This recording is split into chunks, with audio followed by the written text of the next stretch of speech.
Tuhan memberkati setiap kami ya Bapa. Dan perkataan-Mu ada dalam mulutku ya Bapa. Engkau Tuhan yang curahkan isi hati-Mu untuk hamba-Mu yang tidak ada apa-apa ya Bapa. Dalam nama-Mu Yesus, kami baca dan mendengar firman-Mu. Haleluya.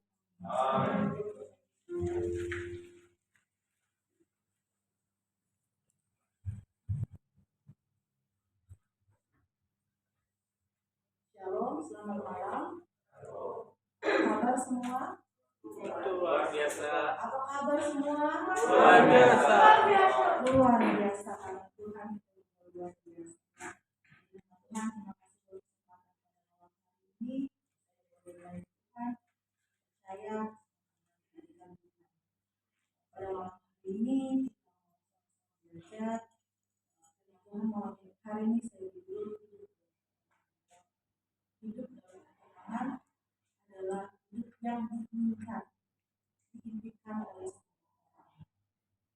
Seringkali kita bertanya pada mungkin kita, saudara kita, hidup seperti apa sih yang kita inginkan?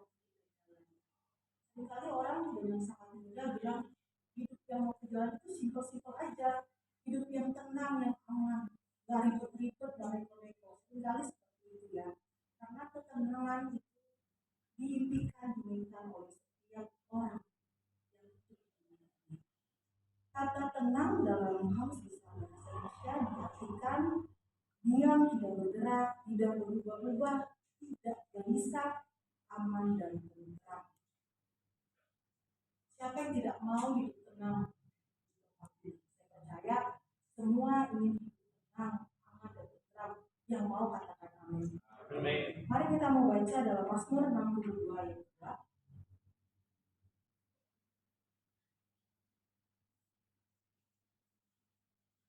1, 2, 3.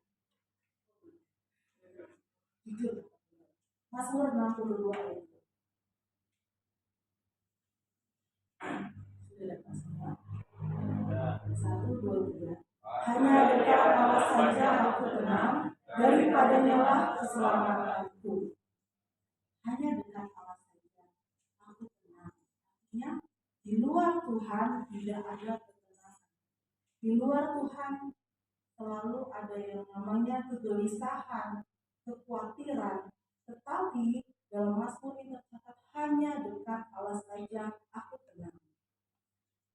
Kita sama-sama mengetahui bahwasannya hari-hari ini adalah hari-hari yang indah untuk dilalui. Tetapi ada banyak kesukaran-kesukaran yang sudah ada di dalam kita.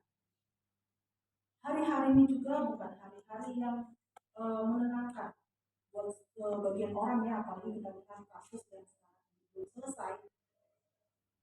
Saya percaya orang-orang yang di dalamnya itu mungkin makan tidak enak, tidur tidak nyenyak ya, tidak tenang hidup. Apalagi yang ada di masyarakat sekarang ini dengan kenaikan harga BBM, ada banyak orang yang susah hatinya, khawatir bagaimana hari esok, cukup atau tidak uang yang ada sama saya untuk mencukupi 1 bulan ke depan. Dengan naiknya harga BBM, kita sama-sama tahu kebutuhan pokok akan naik, anak sekolah juga mungkin akan menyusul naik biayanya ya, dan akan ada kesukaran-kesukaran yang sudah ada di depan kita. Tetapi apakah kita harus takut untuk menghadapi hari esok? Mari kita sama-sama belajar. Mengapa kita harus tenang dalam menghadapi pergumulan yang Tuhan izinkan terjadi dalam hidup kita? Kita semua pasti punya pergumulan yang kita lihat hidupnya enak pun secara mata kita seringkali bilang, apa sih pergumulan kamu, perasaan hidup kamu sudah lengkap. Tetapi saat kita masuk ke dalamnya, mungkin dia curhat sama kita, baru kita tahu, Pak, pergumulan kamu ternyata tidak kelihatannya saja. Jadi mari kita belajar mengapa kita harus tenang. Yang pertama, kita mau sama-sama membaca dalam Yesaya 30 ayat 15b. Saya bacakan. Dengan bertobat dan tinggal diam, kamu akan diselamatkan. Dalam tinggal tenang dan percaya terletak kekuatannya. Jadi mengapa kita harus tenang? Karena ada kekuatan dalam ketenangan. Saat kita menghadapi pergumulan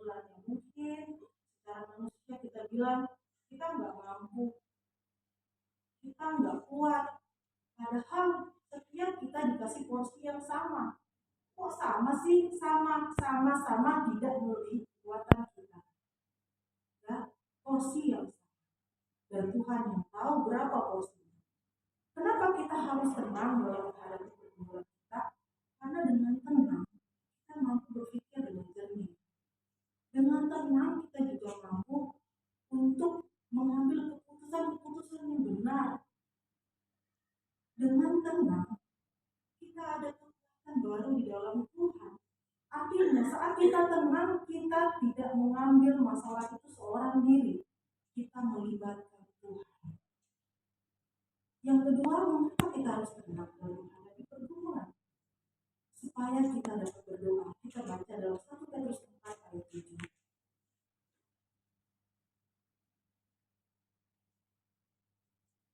Kesudahan segala sesuatu sudah dekat. Karena itu, kuasailah dirimu dan jadilah tenang, supaya kamu dapat berdoa. Saat kita menghadapi masalah, kalau kita dengan besar hati, dengan emosi yang meledak-ledak, kira-kira apakah masalah kita akan selesai? Apakah masalah kita akan berkurang? Tetapi ketika kita tenang, kita mampu berdoa. Dan doa kita pun bukanlah doa persekutuan yang keluar dari mulut kita, tetapi doa ucapan syukur. Seringkali kita bilang sama orang lain, kamu tuh lebih enak, orang lain jauh lebih sulit daripada kamu.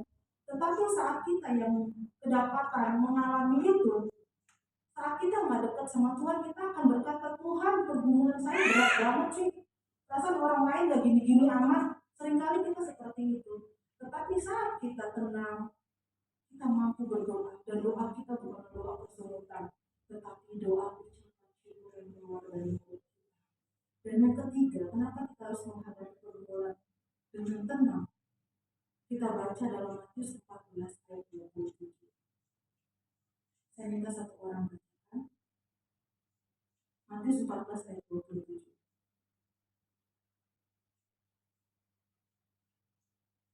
Tetapi segera Yesus berkata kepada mereka, tenanglah, aku ini, jangan takut. Yang ketiga poinnya adalah karena Tuhan selalu ada untuk menolong kita. Dalam Matius 14 ini ya, kalau kita baca dan mengerti Tuhan ini sungguh luar biasa cara Tuhan bekerja. Murid-muridnya bertolak ke seberang dengan perahu, sedangkan Tuhan Yesus naik berdoa. Sudah beberapa mil jauhnya, ini murid-muridnya pada berteriak ketakutan karena kapalnya itu diombak-ambing dengan angin sakal ya. Tuhan Yesus lagi gak bersama dengan mereka pada saat itu. Tetapi seperti pujian tadi, kita punya Allah yang besar, yang ajaib. Ya, dia melakukan hal-hal yang di luar dari pikiran kita. Dia berjalan di atas air dan dia menolong kita. Ya, kalau mungkin firman Tuhan bilang begini, Tuhan Yesus menyusul murid-muridnya dengan perahu yang lain. Itu manusia juga bisa. Atau Tuhan Yesus menemukan speedboat sehingga cepat untuk mendahului murid-muridnya, manusia juga bisa. Tetapi yang di sini yang harus digarisbawahi dalam hidup kita adalah Tuhan punya cara-cara yang di luar akal pikiran kita untuk menolong kita. Seringkali kenapa kita harus tenang dalam menghadapi pergumulan? Karena dia selalu ada. Dia menolong kita dengan cara-cara yang tidak biasa. Ketenangan sejati itu terjadi pada saat kita ada di Tuhan. Kalau kita dalam keadaan baik-baik saja, ekonomi kita baik-baik saja, kesehatan kita tidak terganggu, suami kita lurus-lurus aja, istri kita lurus-lurus aja, anak-anak semua nurut, berprestasi, kita tenang, itu biasa. Karena dunia pun sama seperti itu.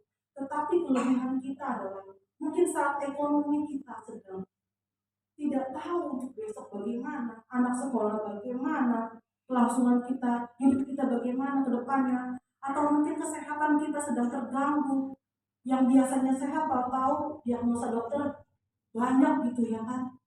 atau terjadi sesuatu dalam keluarga kita, anak-anak kita, suami kita, atau istri kita, dan kita tetap tenang, itu yang luar biasa. Itu yang luar biasa, karena kita berbeda dengan orang dunia. Jadi kenapa kita harus tenang dalam menghadapi pergumulan, masalah? Karena memang tidak ada jalan lain selain Kristus. Hanya dekat, Allah saja aku tenang. Berarti yang setengah-setengah dekat bisa tenang nggak? Apalagi yang jauh. Harus dekat, harus melekat, harus kasih lebih sama Tuhan. Harus kasih lebih.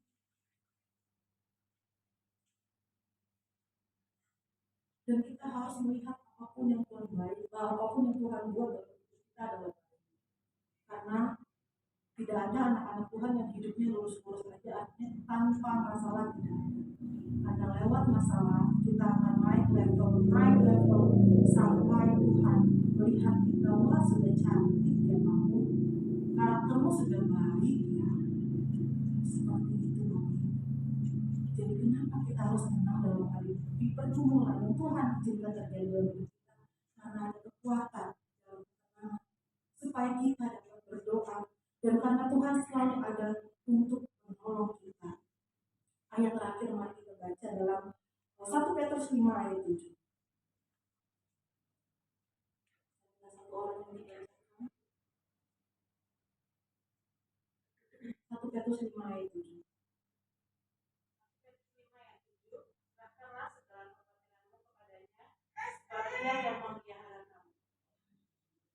Apapun yang kita hadapi saat ini, kita mau minta tolong sama orang lain terbatas.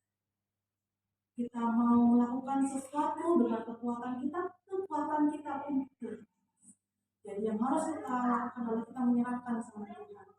Kita mengatakan sama pergumulan kita, pergumulan bahwa tidak melebihi dari kekuatan yang Tuhan berikan bagi kita. Dan dengan caranya yang ajaib, Dia sangat menolong kita ya. Karena bukan bahagia yang membuat kita bersyukur, tetapi dengan bersyukur itu yang akan membuat kita bahagia. Tuhan Yesus memberkati kita. Tutup dengan doa. Terima kasih Bapak buat malam hari ini, apa yang harus kita sampaikan sudah disampaikan. Biar Tuhan yang terus bekerja bagi setiap umat-Mu ya Bapak. Kami katakan kepada jiwa kami, hai jiwaku tenanglah, karena ada Engkau yang bersama-sama dengan kami. Apapun yang kami alami saat ini, baik pergumulan ekonomi maupun sakit penyakit ataupun keluarga kami yang lainnya, itu tidak akan melemahkan iman kami. Tetap percaya kepadamu ya Bapak, bahwasanya kami punya Allah yang besar, bahwasanya kami punya Allah yang ajaib, yang melakukan segala perkara-perkara yang hebat, dan kami akan menikmati setiap janji-janji Tuhan dalam hidup kami. Terima kasih Bapak yang baik. Ini doa kami, haleluya. Amin.